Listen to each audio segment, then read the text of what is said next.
सध्या share market रोज घसरतंय हे आपल्यासाठी आता नवीन राहिलेलं नाही, परंतु या घसरणीमुळे जवळपास 30 वर्षांचा जुना रेकॉर्ड शेअर मार्केटनं मोडलाय। आता पुढे काय होणार अशी भीती इन्व्हेस्टर्सला आता वाटू लागलेली। मार्केट आत्ताच नाही तर गेल्या वर्षीपासून खाली येते। निफ्टीचं जर सांगायचं झालं तर ऑक्टोबर 2024 पासून निफ्टी दर महिन्याला निगेटिव्ह मध्ये क्लोज होत आहे। 5 महिन्यात निफ्टी 12% पडलेला आहे। धक्कादायक गोष्ट म्हणजे 1996 नंतर पहिल्यांदा मार्केटमध्ये सलग 5 महिने घसरण झालेली आहे। यापूर्वी 1996 मध्ये जुलै ते नोव्हेंबर दरम्यान सलग 5 महिने मार्केट निगेटिव्ह होतं। त्यावेळी निफ्टी 26% खाली आला होता। आता गेल्या 5 महिन्यामध्ये झालेल्या घसरणीमुळे बीएससीच्या मार्केट कॅप मध्ये सुद्धा घसरण झालेली आहे। बीएससी वर लिस्टेड सगळ्या कंपन्यांचं एकूण मार्केट कॅप जे आहे ते अंदाजे 92 लाख कोटी रुपयांनी कमी झालेले आहे। या घसरणीला जागतिक कारणांबरोबरच आपली डोमेस्टिक म्हणजे देशांतर्गत कारणे जी आहेत ती सुद्धा जबाबदार आहे आणि याचाच खुलासा इंडस व्हॅली रिपोर्टने केला आहे। हा रिपोर्ट काय आहे, यामध्ये अशा कोणत्या गोष्टी आहेत ज्यामुळे इन्व्हेस्टर्सला धक्का बसू शकतो,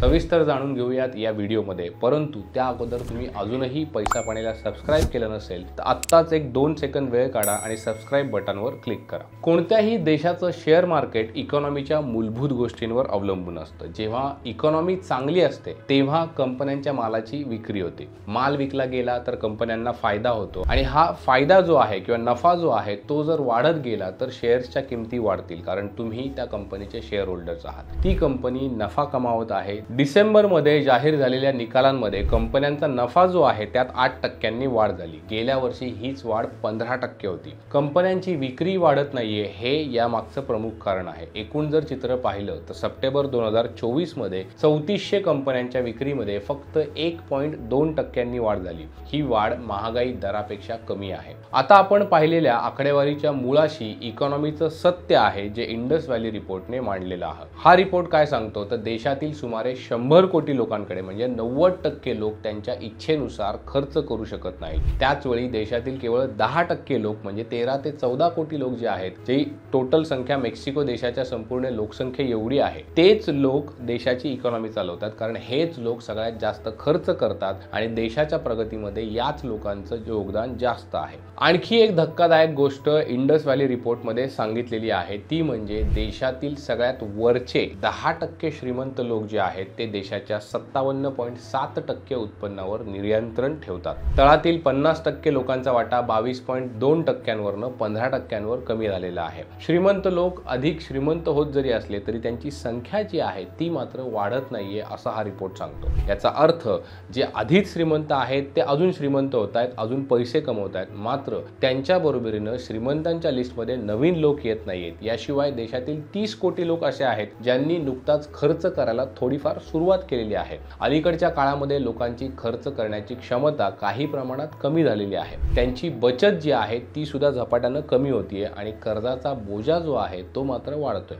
त्यामुळे देशातील मार्केटची पद्धत बदलली असून कंपन्या आता स्वस्त वस्तूंऐवजी प्रीमियम प्रोडक्शनवर भर देत आहेत। याचं सगळ्यात मोठं उदाहरण म्हणजे रिअल इस्टेट सेक्टर। या सेक्टर मधील हा ट्रेंड जो काय आहे तो स्पष्टपणे दिसून येतोय। आकडेवारीनुसार 5 वर्षांपूर्वी रिअल इस्टेट विक्रीमध्ये परवडणाऱ्या घरांचा वाटा 40% होता, जो आता फक्त 18% आहे। यावरून आपल्याला एक अंदाज येईल की आपला देश किती संकटात आहे। सध्या मार्केटची परिस्थिती कशी आहे हे तर तुम्हाला वेगळं सांगायची गरज नाही, परंतु मार्केटची परिस्थिती कशीही असो, योग्य प्लॅटफॉर्म जर तुमच्या हातात असेल तर ट्रेडरच्या परफॉर्मन्स मध्ये मोठा फरक पडू शकतो। म्हणूनच आम्ही तुम्हाला ब्लिंकेक्स हा 0 ब्रोकरेज असणारा ट्रेडिंग प्लॅटफॉर्म सुचवत आहोत। ब्लिंकेक्सचा 2 महिन्याचा 0 ब्रोकरेज अनलिमिटेड ट्रेडिंग प्लॅन 249 रुपयांमध्ये उपलब्ध आहेत। 599 रुपयांमध्ये 6 महिन्यांसाठी तर 899 रुपयांमध्ये 1 वर्षासाठी हा प्लॅन आपण घेऊ शकतो। यामध्ये तुम्ही NSE F&O, equity delivery, intraday आणि IPO हे सर्व 0 ब्रोकरेजवर ट्रेड करू शकता। आता ब्लिंकेक्सच का तर यामध्ये आपल्याला एक्सपर्ट कडून रिसर्च कॉल्स जसे की ट्रेड मध्ये एंट्री, स्टॉप लॉस, एक्झिट आणि टार्गेट्स याबद्दल स्पष्ट असं मार्गदर्शन मिळतं। स्ट्रॅटेजी बिल्डरचा वापर करून आपण स्मार्ट ट्रेडिंग स्ट्रॅटेजीज डेव्हलप करू शकतो। तसेच मार्केटच्या अपडेट्स फॉलो करणारी रिअल टाइम वॉचलिस्ट देखील आपल्याला तिथे मिळते। महत्त्वाचं म्हणजे ब्लिंकेक्स तुम्हाला एक डेडिकेटेड रिलेशनशिप मॅनेजर देते, ज्यामुळे आपल्याला एफर्टलेस ट्रेडिंग सपोर्ट मिळतो। तुम्हाला जर एक्स्ट्राचे खर्च टाळून स्मार्ट ट्रेडिंग करायचे असेल तर ब्लिंकेक्स हा तुमच्यासाठी उत्तम प्लॅटफॉर्म ठरू शकतो। शकतो। लिंक तुम्हाला डिस्क्रिप्शनमध्ये दिलेलीच आहे, ती नक्की चेक करा। इंडस व्हॅली रिपोर्टच्या मुद्द्यावर आता आपण परत येऊयात। अलीकडे झालेल्या कोल्ड प्ले आणि एड शिरनच्या कॉन्सर्टची तिकिटे पूर्ण विकली गेलेली होती। भारतातील लोक जे आहेत ते आता एक्सपिरियन्सला महत्त्व देत आहेत, एक्सपिरियन्सवर, मनोरंजनावर ते आता खर्च करू लागलेले आहेत, याचा हा पुरावा आहे। गेल्या महिन्यामध्ये अर्थमंत्री निर्मला सीतारामन यांनी बजेट सादर केलं होतं। या बजेटमध्ये मध्यमवर्गीयांचा खिसा हलका करण्यासाठी करामध्ये सूट दिली गेली। या अंतर्गत 12 लाखांपर्यंत उत्पन्न असणाऱ्या लोकांना आता आयकर भरावा लागणार नाही, ज्यामुळे 92% पगारदार लोकांना दिलासा मिळालेला आहे। मात्र असं असूनही भारतातील कंपन्यांची विक्री चीनच्या तुलनेमध्ये 13 वर्षे मागे आहे। 2023 मध्ये भारतातील एखाद्या व्यक्ती किंवा कुटुंबाचा एका महिन्याचा खर्च $1493 होता, तर चीनमध्ये तो 2010 मध्येच $1597 होता। दुसरीकडे मायक्रो फायनान्स सेक्टरची ही परिस्थिती फारशी चांगली नाही। मायक्रो फायनान्स म्हणजे काय, तर गरीब कुटुंबांना हमीशिवाय दिलेलं कर्ज। डिसेंबर 2024 पर्यंत या सेक्टरचा नॉन परफॉर्मिंग ॲसेट म्हणजेच NPA जो आहे तो 50,000 कोटी रुपयांवर पोहोचेल। आता